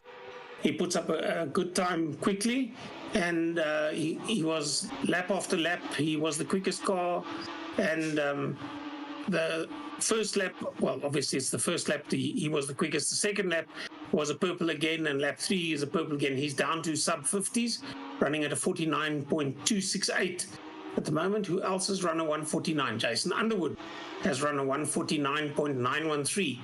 So that being said, even though it's also a 149, it's 0.7 of a second slower than what Gerrit's best time is. Peter Murray in a good 7th position. He's 6 seconds behind Julian Brains. And then behind Peter is Rian van Westhuizen, 2.8 seconds behind Peter in the green and yellow car. Race leader again coming towards us. You see how little of the curbing he uses going in and out of that chicane? So very, very conservative curbing. Jan-Andre Dippenaar only 0.4, 0.5 of a second behind Chris Collison. So he's there to make his life difficult. Team Harder Racing, Chris Collison, his teammate Jason Underwood in 4th, and Jan-Ray Dippenaar, PZN panel beaters in 3rd position. Of course, Chris Johnson saying, Chris, push, push, push. So obviously supporting Chris. The Chris's know each other. Yeah, so at this stage, Chris Collison, 1.6 seconds behind Gerrit Beekes, and he's trying all in might. Jason Underwood puts in an all-time best for Sector 1, and so Jason is on the move, and if that can improve his 149.9, that's going to make him closer to Jan-Ray Dippenaar, which could, of course, help his teammate. If Jason could put pressure on Jan-Ray Dippenaar, then that might lighten the workload for Chris Collison if Jan-Ray has to drive defensive to keep Jason behind him. And Sean Willifee had the fastest middle sector, so Sean will be putting pressure on Jason as well. Right, so everybody flying along, and there's a purple for Jan-Ray in Sector 3. So everything's happening here. Jan-Ray now only 0.2 of a second behind Chris Collison. So Jan-Ray certainly is mounting a charge. There they go. You see those two cars so close together. They're still not far. It's only 1.7 seconds from the race leader. So all these cars still really in sight of one another. But Jan-Ray Dippenaar is flying a 149.387. So now the top 3, 4, 5 cars are all into the 149s as the tyres are nicely up to temperature, and a slight decline in the fuel load as we are only 8 minutes into the race. So still quite a bit to go. Two pairs, second, third. That's Chris Collison, Jan-Ray Dippenaar. Then a bit of a gap, 1.3 seconds. Then it's Jason Underwood and Sean Willifee. And those two pairs, you can see they are very, very close. Exciting racing. Ooh, a little bit too wide there again, Sean. That rumble strip just seems to get it's more than a rumble strip, it's curbing. Seems to get the better of him. And as soon as the wheels go onto the gravel, then you don't have the excellent exit speed that you would hope for. Or the optimum exit speed is actually the word I was looking for. And there I think he just got the entry into that corner as well. He was onto the gravel on the inside of the corner. Got two. In the background, Julian Brains catching up to them. What's the lap times look like? Julian last time 150, almost a 151, and all the cars are ahead of him in the 149s. So that's 2 seconds. So not that he's catching them, but he's in a solid 6th position. Is Julian Brains. Well done. And sorry to butt in. I think the car in the background is D Nash. Looks like they've lapped him. I think that's D Nash. Yes, because D Nash, you're quite right. I was wondering about that because D Nash is indicated as a lap down. He must have had a big off then at some space, because to be a lap down so early in the race. And that is D Nash runs the Stars and Stripes colours. There's Sean Willifee's car. Now there's those two pairs again, as I said, Chris Collison, Jan-Ray Dippenaar, 2nd and 3rd, and then a little bit further back to Jason Underwood. I think anything close enough to mount a challenge. Race leader also in sight, but nobody challenging. He's almost 2 seconds now as he gets on the throttle. He is 2 seconds ahead of Chris Collison at 149.268, as Chris Collison puts in the best time of all for Sector 1 at 35.44. So that's the quickest time of all competitors for Sector 1. Let's see if he can follow it up with the rest of the sectors, because of course it's 2 bonus points. Right, let's see if Jan-Ray can catch on the brakes here, perhaps. Through a scar, he won't be close enough, but he might be able to build if he gets a good exit out of here. Keep it off the curbs, get just the right drive. Then maybe into Parabolica, you can get a nice line and a good exit, get into the slipstream and make a move into turn 1. Quite a few of the drivers are putting in green lap times for the sectors, which is of course a personal best. Chris Collison has a purple for Sector 1, so that's better than anybody else, and a green for Sector 2, so that's his personal best. So if you can do Sector 3 in a green as well, then that'll be a personal best lap time for him, and that'll bring him closer. It is a green, and his lap time is his best, a 149.299, which makes it 0.03, except for 1,000 for the second, 0.03 within the best lap time of Gerrit Beekes. But the fastest lap time was just done by Jason Underwood, a 1:49.112. My goodness. So he gets, I think it was a purple sector 1 and 3 and a personal best in sector 2. So that combined. But it's interesting that there are different drivers that are quick in the different sectors. So if you were to take each of those sectors and put that time together, then that would be theoretically, potentially, a 148 point something, considering that Jason's time of the 149.112 is the best time. So Jason really catching up to Jandre Dippenaar, and Jandre Dippenaar very close to Chris Collison. So Team Harder Racing working very well together to make life difficult for Jandre Dippenaar, PZN car. And Gerrit not pulling away too much. The gap is just over 2 seconds, so they're keeping him honest. If he makes a mistake, things could change very, very quickly. As we've also seen a DNF for Julian Brains, unfortunately. That's not very nice.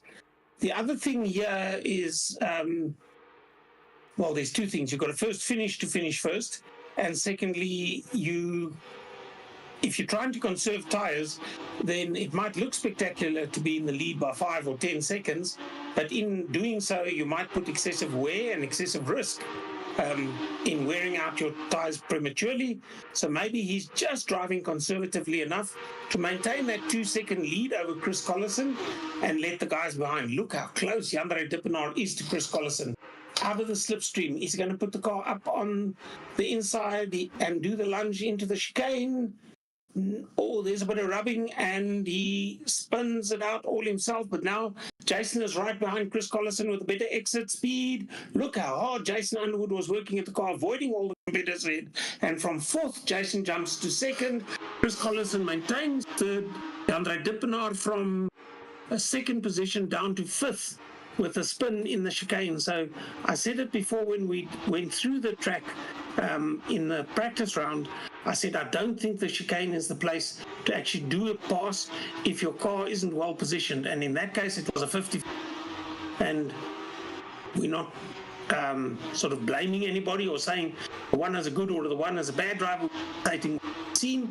So Jason Underwood is the guy that saw everything ahead of him. Oh, Olivier, a big mistake there. He's made that corner and him are not the best of friends. He seems to get out of that corner worse and worse as the race progresses. But now the Team Harder guys are probably going to be going at each other, or not necessarily at each other, but they'll probably consolidate positions and try to get up to Gerrit Beekes. But it now means that Gerrit, where he was 2.2 seconds in the lead, he's now 3.2 seconds because it's Jason who was fourth that's now in second position. Chris Collison in third. Sean Olivier maintains fourth position. Here comes Jandre Dippenaar. He'll be fuming.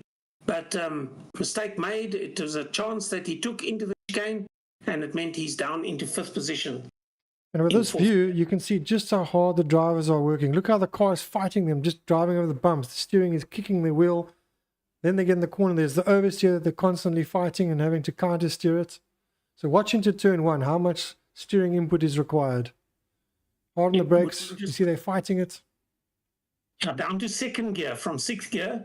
So if you look also, I think, well, I don't think these guys actually have steering lock, but they turn the wheel way beyond the vertical in getting the car through the corner. And at this stage, Jandre Dippenaar will be trying to improve on that 0.4 of a second that he's behind Sean Olivier and actually get past Sean Olivier so that he can challenge Chris Collison at a later stage. Jason Underwood's going to be so chuffed with the best lap time. First of all, that's 2 points, and then second position overall. So that's the way things are running at the moment. Well, he had, second in race one. If he gets second now, that might be first overall because Sean is only in fourth place and it looks like he's being challenged by Jandre. If Jandre gets past Sean, that could promote Jason up to first overall. We've got a very, very mixed up podium this time round, but it's going to make for interesting racing. So yes, Sean Olivier, he's got something to fight for. Certainly the guys, the fact that Gerrit didn't finish on the podium in the first race, of course, changes everything and makes it very interesting if you combine, because the podium is decided by the combined result of both races and the bonus points for fastest lap and, of course, for qualifying in pole. So we'll have to see who's going to get all those points and tell us. And I don't think, well, it's not going to make a difference for the race winner of the series, but certainly for the minor placings, there could be a bit of a Right, so Yandre having a look now at Sean Oliver. He's going to have to be careful because as we hit the braking zones, we'll see how quick things close up. Here comes Yandre. Ooh, lock up. Far back Yeah, for this round. I was expecting him to make up more ground on the brakes, but he actually didn't. I think also with the lockup, it didn't help. Yeah, I think maybe in that that chicane down the back straight, Ascari, that might be the one place. Otherwise, going through Parabolica, that might be the next place that he could potentially, if he's close enough, think about doing a pass. Comments on YouTube are rather quiet at the moment, so I don't know if this is the calm before the storm when everyone's just sort of biding their time, sitting on the edge of their seats. But at the moment, Gerrit Bierkes out in front by 4.4 seconds from Jason Underwood. Then Chris Collison, Sean Olivier, Yandre Duppenaar, Peter Marais, solid 6th place at the moment. Rian van der Veste is in 7th once again. Arjan Balder currently 8th, that's a good result for Arjan. Andrew Hildebrand, the top veteran driver at the moment, in 9th place. Dinesh Singh has recovered to 10th place, albeit 1 lap down. Marius van Wyk, 11th place, also 1 lap down. Donovan van Mark, unfortunately 2 laps down, but currently in 12th place, and a DNF for Julian Brains. Right, as you watch them here, 1st, 2nd, 3rd, 4th, and 5th. And it's Yandre Dippenaar that's trying his best to get past the orange car of Sean Olivier. But nothing doing at this stage. There's about 2 or 3 car lengths between rear bumper to front bumper. As I said, that Sean Olivier drifts wide out of that corner, which might just give Yandre a chance to get up closer to him. It certainly looks as if he's closer. And now it's the slipstream in the front straight. Defensive line by Sean Olivier on the right-hand side because the chicane turns to the right. So there he takes the racing line now. He's ahead of Yandre, so he's allowed to do that. Into and out of, just look how close Yandre gets. I think that being that close actually disrupts the momentum because you've got to be so clever that you don't nudge the car ahead of you because that's going to tip that car around and then you've got to give back the position anyway. So rather fight it out where you can do it on slipstreaming. Not as tight a situation as this one, but certainly still everything to race for between Yandre Dippenaar, Sean Olivier, and 1 second between Chris Collison and Jason Underwood. If we look further down, nothing much happening. It's just that Yandre is half a second behind Sean, which is the race that you see in front of you now, with still 10 and a half minutes to go in this race. Ooh, both of them off. Sean Olivier doesn't like that corner. I've mentioned it more than once, and I think that time around, Yandre maybe being fixated or concentrating hard on Sean, maybe lost track of where he was on the circuit and seemed to follow him slightly into the gravel. Yeah, so these guys, they sort of each having their corners that they don't like. So Sean definitely doesn't like Lesmo too. Yandre seems to catch him, and then into turn 1, Yandre seems to struggle a little bit into turn 1. With lockups, looks like his inside right is locking up, so I guess there's just not enough weight on the inside wheel, all the way transferring to the outside wheel, and it's locking. And then he just loses a slight bit of ground, and then they fight for the middle of the lap, and then at the end we have Sean making mistakes. So it's sort of that yo-yoing back and forward. Not even flow, and in front of them the teammates Jason Underwood and Chris Collison. Jason 4.5 seconds behind Gerrit Bierkes now, and Chris Collison 1.2 seconds behind Jason. Fastest lap still belongs to Jason Underwood, so 1:49.112. Yeah, Jason going great guns at the moment. Yeah, I think the tyre wear, if I look at the last lap times, everybody running over the 1 at 50. So I think the tyre wear, I think that last lap will stand, and the bonus points that go with it for Jason.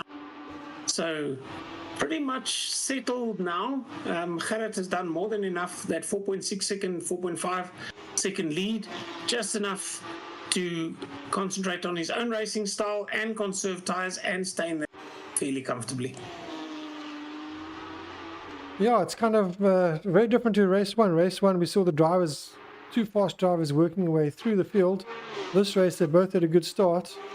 Jason has actually worked his way forward in this race, up to 2nd place. had a good start, was there, we were able to capitalize on some incidents in front of him, a little bit of contact between, was it Yandre and Chris, I believe? Yeah, and so also one of the back markers coming in between and being overtaken by the guys in second, third, fourth, and staying out of the way by the looks of it. So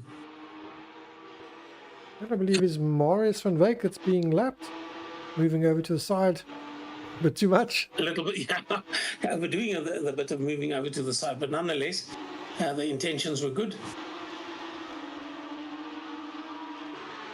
Let me think of that song. Yeah, as I said it, that I got the earworm as well. The first thing that popped into my mind is I've got to try and remember who sang it, but we're not going to go there because then we're going to have sleepless nights. So Rian van der Weste is in 1.5 seconds currently behind Peter Murray. So Peter Murray having a solid 6th place in this race so far. We saw him make a mistake. He was in a top 3 position in race 1 when he made a mistake into Parabolica. Was it Parabolica? I think so. I see they being less aggressive on the curbs this time round. So just using a little bit of, but not as much as what we did see previously. So here, Rian van der Westhuizen is ahead of Peter Murray. Yeah, this gap is kind of fluctuating. But look at the back end come out. Does he get it on? Yes, he does. That doesn't help. I was about to say that the gap is kind of fluctuating, but overall steady at about 1.6. Well, now he's just lost about 1.4, 1.5 seconds. Yeah, so that, and he's sitting with his heart in his mouth. He's got to swallow that again, because that was really a big moment. Ooh. So he's missed the corner completely. You know, he's going to have to give back, otherwise he's going to get a penalty. So he's going to be very slow. He'll probably lose the place to Rian. Did he just not turn the corner? He went straight on, so obviously he missed his braking marker. It doesn't look like he's got a penalty, but he would have definitely got a warning inside the car. You get 5 points for a race, and it gets deducted by corner cuts on percentage of points. He would have had a major percentage cut there, so that was a big cut that he got. So he's going to have to be careful the rest of the race that he doesn't make any more incidents. And Rian behind him is battling to keep that car under control in any case, with 6 minutes to go. I think they both got problems. Peter, I think, has something, and that's what probably caused him to miss the corner completely. And here comes Rian. Is he close enough to make? Let's see what happens actually in the next, because I think the problem sits under braking. Although he seems to get in and out of this quite comfortably, as we wait and see. That is Ascari, and the Parabolica will be the next one, and that'll be probably hard braking down on the gearbox, and then take the car through the corner on the gearbox, and oh no, lock up. He got that on the entry, he got it completely wrong, and that allows the pass to happen. Yeah, one of the problems with these cars, or something you have to be aware of, is when you overheat the tires, they lose grip. So if you light up the rears like that, you have to take it careful for the next couple of corners, bring the temperature of the tire down. Once the core temperature overheats, you're fighting with the rear all the time. So you need to make a concerted effort to underdrive the car to cool the tires down for the next lap. He got it back, but certainly he had a moment there. So a good piece of driving to get it back again. And it looks as though he seems to have himself and the car composed. This is Yandre Dippenaar trying to catch Sean Olivier for position. Both of them have a bit of a lock-up. There goes Sean. Now, that was a racing incident. I'm sorry. Yandre just had nowhere to go because Sean Olivier slid in front of him and Yandre backed off. And that's why that corner, it looks simple if you look at it on paper, but the parabolic curves, and the first part is tight, and then it sort of eases off as it comes into the straight. And at that point, it was just a question that the car wasn't settled, and Yandre could get past Sean Olivier with the greatest speed. And even though there was contact, I don't think he has to give the position back, because it wasn't him that made the mistake, although they both made the mistake. Yandre was in a point to avoid it had Sean Olivier not slipped in front of him.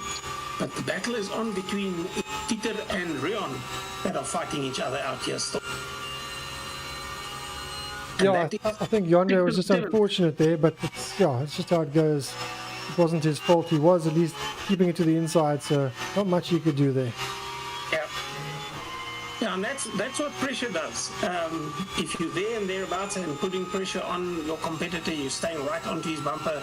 Maybe just tries to get into the corner 5 kilometers an hour, so maybe to get onto the throttle half a second too early. The car spins out, which is what happened here. Whether it was because of braking or because of throttle, I don't know. But we saw the end result that the pass was made. But there you see as well, a mistake being made there by Rion means that where he was very, very close to Peter Murray, now all of a sudden it's 10 or 12 or 15 car lengths. So just one slight mistake and you lose a massive piece of road, and we just have 2.5 minutes to go. Yeah, hitting the rear end of Peter's car quite hard, and that caused the rear end of his own car to come around on him. Oh, Peter making a mistake there. Yeah, but see, behind Peter, Rion still battling. I think the tyre wear is probably the challenge here, is this stage of the race. Where is the race leader now? He's actually just started a lap. So with 2 minutes 13, I think he's going to finish this lap. I like this at the top of the lap scoring monitor. You can see where the cars are relative to the track. And you can see that car number 1 is less than a quarter into this lap. But they're running 1 minute 50s or thereabouts.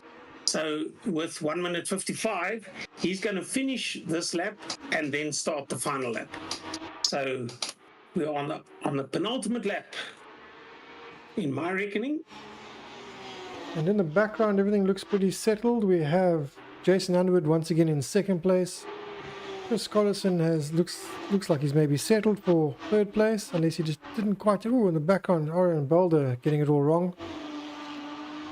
That's unfortunate for Orion. Yeah, he's got a nice gap between him and Andre Hildebrand, so if you can straighten it out and get it going, well, the gap comes down from 7 down to 1 and half a second, and Andre gets... And he's lost his rear wing, so unfortunately he's going to be struggling now. There's a minute left to go. He's going to have to really tiptoe home now. Yeah, you're going to have no rear wheel grip, and these cars rely on the mechanical grip that the wing produces to actually push down on those rear wheels. But Peter Murray, also we've seen having made mistakes through this race, but Peter running in a good 6th position, and 2.5 seconds behind him still is Rion van der Westhuizen. Race leader to start the last lap. All right, this is now officially the last lap. And we didn't get much time to talk about the Flying Bumblebee. It wasn't the quickest car around the circuit this time round. That belongs to Jason Underwood. But it was the car that was in the lead for the entire race. Without any fanfare or anything fancy, Gerrit just got it pointed in the right direction and left it. Yeah, great race from Gerrit tonight.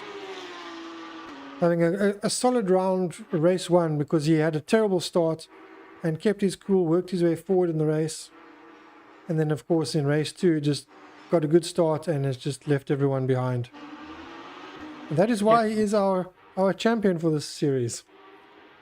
And my mathematics tells me that with a 2nd place and a 2nd place, Jason Underwood is, if he stays where he is now, he's the overall winner for the night. Yeah. Fantastic result for Jason. Yeah, you were saying that he didn't get the time in on the car because of other commitments, but certainly when he arrives and drives, he does pedal and keeps your nose out of trouble. That's the secret when things happen in front of you, is that you keep the car going while everybody... What's that story? Oh, you'll be a man, my son, while keep your head while everybody else is losing theirs. Something like that. Yeah. So, yeah, well driven to Gerrit for race 2. Bad luck for Gerrit for race 1. But Jason, what a great result for him. And I think Chris is well aware of that. But Chris is not close enough to mount a challenge on Jason. So that'll be it. Gerrit will win this one. Jason will be 2nd and 1st overall for the night. And Chris Collison in 3rd position. Let's just have a quick look where Chris finished in race 1. There's victory for Gerrit. Sorry to jump in there. Yeah, so I think with Jason finishing 2nd and Chris finishing 3rd, they will in fact be 1st and 2nd on the podium. Yeah, that'll be interesting for Team Harder having such a good result. Yep. So they wait all the way till the end of the season then to finish that. But well driven, and the bonus points for Jason as well. I'm not sure where he is on the championship make, but I'm sure he will be very happy with that. Sean Olivier, a solid 5th place as well, and of course race 1 victory. So that's good points for him. I think that should be enough to secure 3rd place in the championship. No, so certainly everything that could and did happen this time round. So a great race, not from a commentary perspective as exciting as the first one was, but I think good racing overall by everybody anyway. Great race for Gerrit and a great result for the evening for Jason.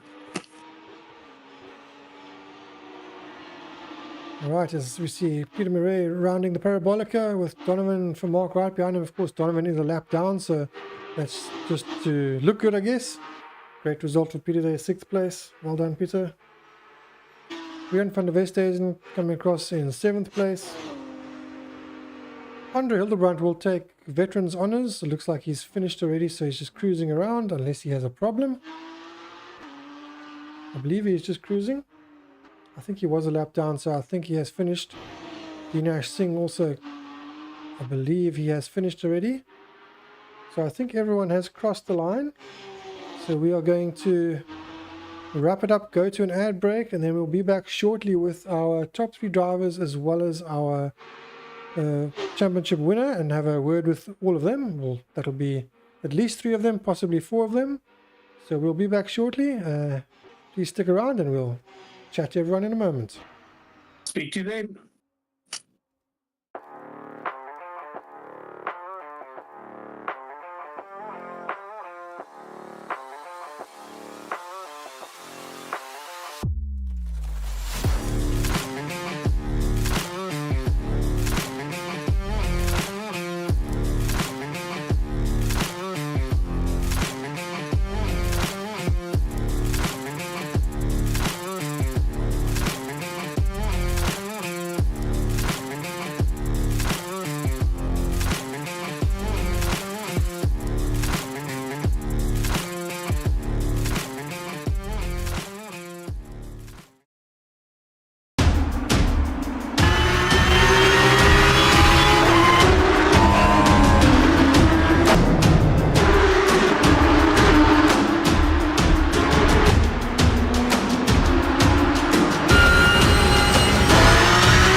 Right, welcome back everybody. Of course, this is the completion of round 10 and indeed the complete championship for the Sim Experience Weldmech Porsche Supercup. This is the end of round 10 from the Monza Grand Prix circuit. We of course are joined by our top 3 drivers for the evening, which are in first place, Gerrit Beekes, by just 1 point from Jason Underwood. A fantastic race there for Jason in both races, but the difference being the fastest lap in race 1 for Gerrit. Jason, you had it in race 2, but if Gerrit didn't have it in race 1, you would have taken it, Jason. But I think the 5th place and the 1st place for Gerrit has just got you ahead there, and Sean Force taking 3rd place with his fantastic, also a 1st and a 5th, but no fastest lap. So that's the difference between you guys. So incredible lap times and everything there. So Sean, I'm going to let you do the interviews tonight if you'd like to start with whoever. Well, I think I'll start with Gerrit, but being the winner overall tonight. Tell us about the chaos that happened in race 1, turn 1. Yeah, I completely made a hash of the start. Jumped the line, got a drive-through. So basically, what happened after was race over. No, not race over. You know, I had to take the penalty. And I think Chris and myself went into turn 3-4. We went into sideways. And I had a look at it now. Maybe I didn't leave him enough space, probably. And I spun around, took the drive through, and after that, my race pace was fine. You know, I had decent pace. I knew I was going to be okay for race 2, and yeah, that's basically what happened. Thanks, Gerrit. And based on that, Sean, did you ever expect that you're going to have a race like you did have in race 1 tonight? No, I haven't. I think I was just lucky for the first turn to enter it first. Yeah, I checked after my tires, so it lasted a while. But yeah, when I saw Jason catching me, then I had to push, and I lost some of my tires there. But yeah, luckily time was just enough. Oh, that's great. And for you, Jason, an eventful evening, even though you did get 2nd place in both of the races and you had different race winners. Still not enough to win it overall evening. An exciting race in the first race and pretty much settled in the second. How did you experience the first few hours in race? Congrats to Gerrit and Sean. I'm quite shocked with those point situation, but fair enough. 1 point. Yeah, anyway, with life, I suppose. Race 1 was a bit of an interesting one. I was hit in the rear on the grid, don't know, and I had gearbox issues from the start. And then there was a mix-up or a collision at the first chicane, which had to go wide onto the gravel, and yeah, it was just a nightmare few laps. The second race was pretty settling, like you said. It was trying to catch Gerrit in front there, but we were lapping pretty much the same laps, so it was a bit difficult. But other than that, happy to be back. And yeah, it was a good season for half of it that I was here. Yeah, that's great.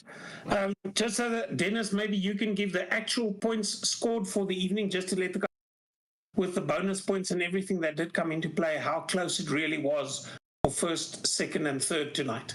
All right, so in first place, Gerrit, you scored 39 points, so 25 points for race 2 and 14 points for race 1. So that was your extra 2 bonus points in race 1. Jason, you got 18 in race 1 and 20 in race 2. You had 38 points overall, so you had 18 for your 2nd place, but an extra 2 points for the fastest lap. And Sean, you had 25 points in race 1 and 10 points in race 2, so a total of 35 points. You had 39 points, 38 points, and 35 points, so very close on the points. We think it's the closest we've had ever since I've been commentating with you guys in what series have been running, and certainly race 1 has probably been one of the busiest we've had from perspective, and great racing from everybody. It's been my pleasure. It's been a lot of fun. Just before we move on to all the other interesting stuff, and we'd like to maybe just talk to some more of the drivers, let's just crown our official champion, which is, of course, Gerrit. So, Gerrit, you are officially the champion for the Weldmech 2023 Porsche Supercup, taking the crown from Jason, who of course missed some of the championship and would have, I'm sure, given you a hard time to defend his title. But congratulations, you are 2023 champion. How does it feel? Yeah, actually, but some of the other guys that weren't here, Jason wasn't here, the whole thing, and with John pulling out or whatever, I'm sure it would have been a bit more difficult. But I think I had decent enough pace. So yeah, it feels good, and I just want to thank the sponsor, Weldmech, and Dennis, you, for all the time you put in, and Sean for commentating. It was great. Yeah, it's always a pleasure, and it's good to see drivers. I wouldn't say good to see drivers dominating, but good to see someone getting on top of the car. You certainly put in the most laps out of everyone. We joke about how many thousands of laps you put in, but I think over the course of the series, you probably have put in several thousand laps in practice, and it's definitely paid off. Yeah, probably. Just looking at the championship standings, I'm just getting it all up here, so I'm going to go back to the main interviews quickly. I'm just going to get this up here. So overall in the championship, Gerrit, you won with 468 points. Yandre Dippenaar takes second place on 247. Sean, you take third with 238. Chris takes fourth on 193. And in fifth place, Jason, 155. So you've worked your way up to fifth place. So that's a good result considering you missed the probably 2/5 or 3/5 of the championship. Yeah, I'll take that. But I'll be here for the next one, so we'll give it horns then. Good stuff. All right, then, speaking about the next one, we are not too sure exactly when the next one will be. It will be next year, though. So this is, of course, the end of the current series, and it is the last series we'll be running for the year. We'll be doing a couple of fun events for the rest of the year, which will also help prepare the guys for the following series next year. So in January next year, we will be starting off with the GT4 Championship, which is a Toyota GT4 car that everyone will be driving. So that I think you'll be looking forward to, Jason. You're finding the car really good. Yeah, it's a nice car. Very nice car. I'm sure, all the fast drivers will get to grips with it as well. And I think it'll be a very, very, very close championship. And hopefully we get some South African tracks going. We definitely will. We'll be using a lot more South African tracks from next year. So that championship, we'll be doing various South African tracks as well as international tracks. Have a nice mix. And then after that series, we'll be doing, maybe at the same time, we'll be doing the Australian V8s, which will do the same. Some South African tracks, some international tracks. And then we'll move on to other series. So those are the two championships that we were starting the year with. It'll be first the GT4s and then the Australian V8s. So that's what you guys have to look out for. And we'll do some fun events with those, which we'll also stream in the time between now and then. And we'll also do an endurance race as well as a Race of Champions style race. So that's what we'll have in the final months of the year. And thanks to all the rest of you drivers. We're going to end it here and then we'll catch you all for the fun streams. But that's the last of our league races for the year. So thanks to everyone. Thanks to all of the drivers that have made this possible. Of course, to the sponsor, Weldmech. We wouldn't have done this without Weldmech. So thank you very much to Peter Murray from Weldmech. And of course, you can head over to www.facebook.com/welding mechanic if you'd like to find out if Peter Murray could provide you with any of his welding services. And until the next races or fun events, we'll catch you all then and have a good week and weekend. So thank you to everyone who has made this possible. And thank you to Sean as well and to all you drivers. Thank you. Thanks, everybody. Thank you very much, guys. Yes. Well done. Cheers, guys.